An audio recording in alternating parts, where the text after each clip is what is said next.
Leo tarehe 10 mwezi wa 3 2026, kesi iliyokuwa inawakabili askari wa mamlaka ya Mji Mkongwe kwa ukiukwaji wa haki za binadamu, kuwapiga wafanyabiashara wadogo wadogo maeneo ya Darajani na kuwachukua katika ofisi zao za mamlaka ya Mji Mkongwe, hatima yake leo imefanyiwa maamuzi. Miezi minne iliyopita tumekuwa tukipanda tukishuka kufuatilia kesi yetu kutoka siku ambayo walipandishwa mahakamani na jeshi la polisi.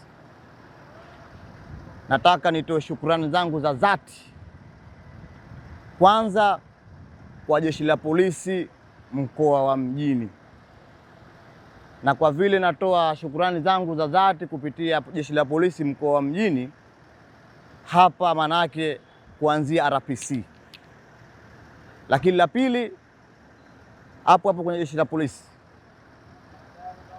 OCD wa wilaya ya Mjini, kwa hakika wamefanya kazi kubwa ya mfano. Watu kama sisi ambao ni wanyonge wametusimamia kuhakikisha kwamba kesi ile, baada ya kujiridhisha kwamba ilikuwa na sifa ya kupanda mahakamani baada ya kupata hati ya mashtaka, wakaona licha ya kuwa haki ilitaka kupigwa mateke, lakini wakaona haja wawapandishe mahakamani.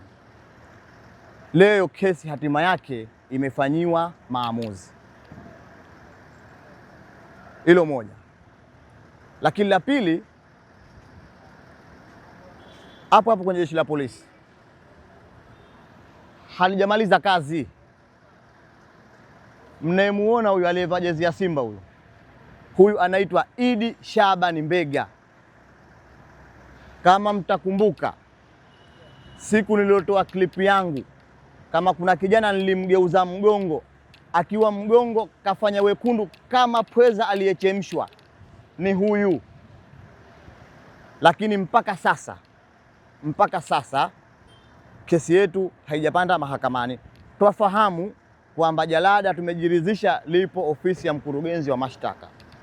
Ni matumaini yetu kupitia ofisi ya mkurugenzi wa mashtaka kutoka sasa hivi tutapata hati ya mashtaka, na ni matumaini yetu kwa jeshi la polisi pale tu tutakapopata hati ya mashtaka watatupa ushirikiano kama walivyotupa sisi watu wawili ambao mimi na Ronji majalada yetu yalipanda na hatima yake leo kesi imefanyiwa maamuzi. Lakini si Idi tu, hata Ustazi Muhammad na yeye ni mmoja katika wahanga, bado yeye jalada lake halijatoka hata kituo cha polisi Malindi. Ni matumaini yangu kupitia jeshi la polisi mkoa, jeshi la polisi wilaya litafuatilia jambo hili kwa ukaribu mkubwa, kuhakikisha kila jalada ambalo halijapanda lipande mahakamani, kila mmoja aje apate haki yake kutokana na alichofanyiwa. Leo bahati mbaya wale wanawake hatunao hapa, lakini na wao jalada lao halijapanda. Nimeambiwa tu kama limefika kwa OCD pale Ngambo Station. Hatima yake leo ilikuwa tunakuja kwa ajili ya usikilizaji wa kesi, lakini walipofika leo mahakamani wameiomba mahakama wasomewe upya kesi ili wakubali, na hatima yake baada ya kusomewa upya wamekubali wote. 5 katika 7 ambao 2 hawajahudhuria, lakini 5 wamehudhuria, wamekubali makosa yao kama ni kweli walifanya hivyo. Nini maana yake au nini kimetokea? Mahakama imewatia hatiani. Baada ya kuwatia hatiani, mahakama imetoa hukumu kutokana na majalada mawili yaliyopanda. Jalada la kwanza ambalo limefanywa maamuzi linamhusu Ronji, huyu hapa aliyevaa shati nyeupe huyu. Kesi yake ilikuwa CC 212. Maamuzi yaliyofanywa, wametiwa hatiani kila mmoja katika askari wa mamlaka ya Mji Mkongwe waliohusika au tuliowapandisha mahakamani kulipa fidia. Sore haikuanza na fidia, imekuja na faini 200,000. Halafu hapo wametakiwa kumlipa Ronji fidia shilingi 300,000. kwa kila mmoja wapo.